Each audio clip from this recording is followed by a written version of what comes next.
You know, I think one of my shortcomings as a mother and a daughter-in-law and as a wife, now ex-wife, I always tended to look at the glass as half full. And I always tried to remain positive and try to find meaning in every little thing. Junior didn't want to latch on and breastfeed. And instead of being like devastated by that, because I had built myself up that I'm going to be a breastfeeding mom. And I was at first, and then he just stopped over time. And it was heartbreaking, but I looked at it as I had made myself an identity with being a breastfeeding mom. But then it all turned out okay. And I found a meaning in that, right?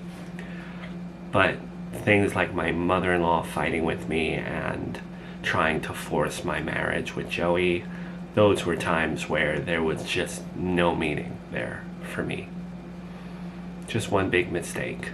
I know words are wind, but I am so sorry that as a human being, a fellow human being on this spinning rock that we're on, I am so sorry that you had to go through that. Don't be.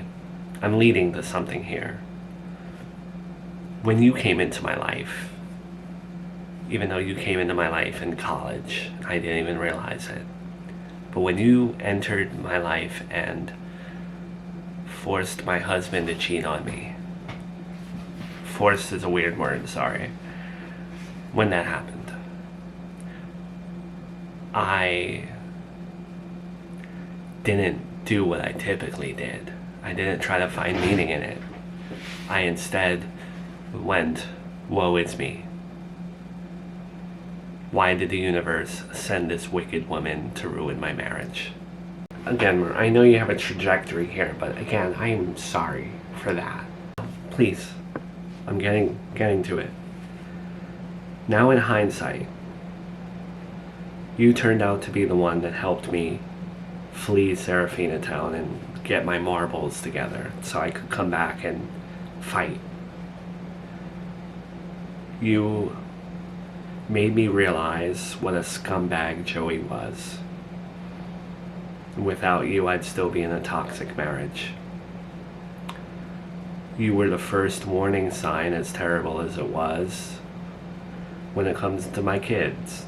You hit Junior, and I'm not throwing that in your face, but you were that first red flag that I should have been like, hey, maybe I need to watch my kids a little bit, even more than I am now. And now, you turned out to be this friend of mine that balances things out in a weird way. And I feel like I help you and you help me. So instead of seeing you as the wicked woman that ruined my life, I now see the meaning in it.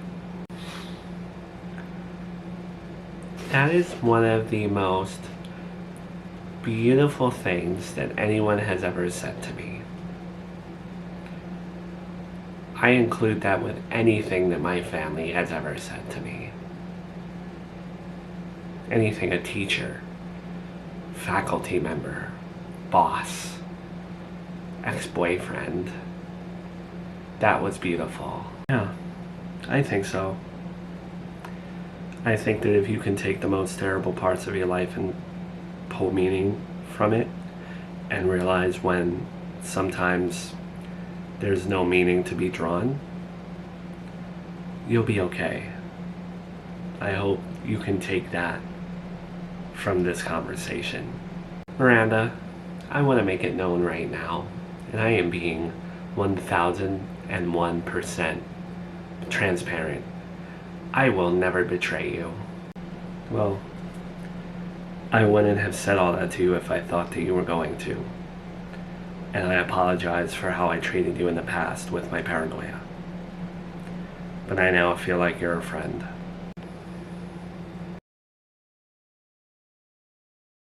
There's no real hard deadline with any of this stuff. Everything is self-imposed by me. But I'm not going to ask this again. I'm tired of asking. I've given you enough time. What are you doing with Miranda? And are you going to help us? And are you going to take Junior from her and bring him to his grandmother? I can't, Mel. Well, a waste of time. I'm sure you've heard that before. I am disappointed.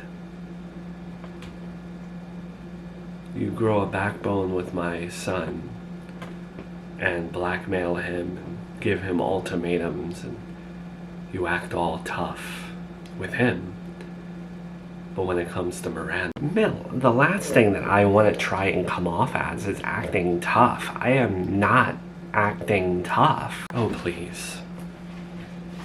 She has you in the palm of her hand, probably saying everything under the sun to push those little insecure buttons of yours that my son knows how to play like a fiddle as well.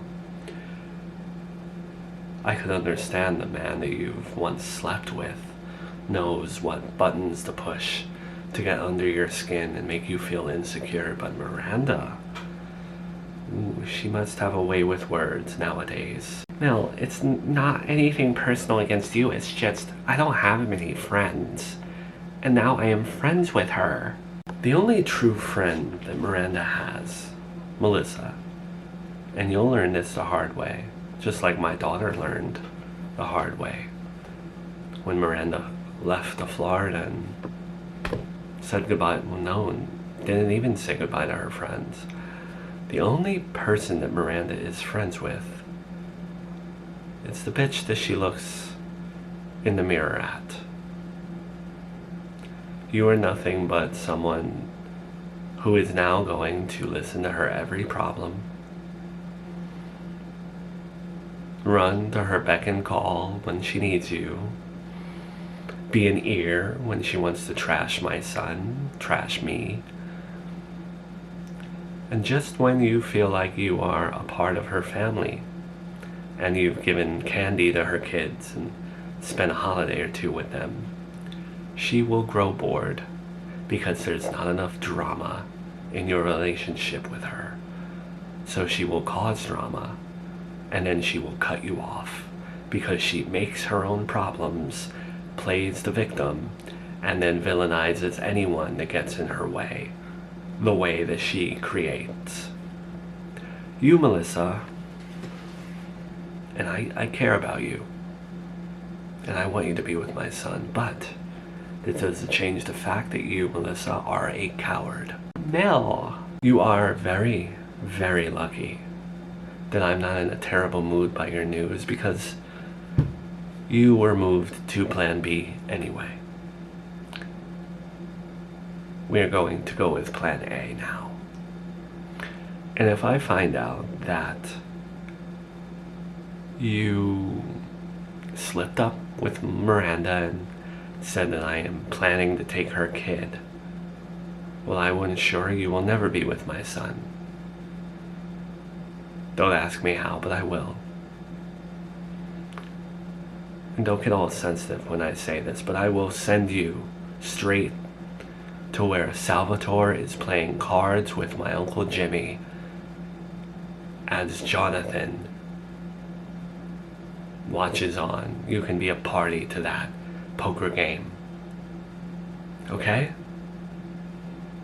If you're not going to be on my team, get out of my sight. Miranda's not going to let you take Junior.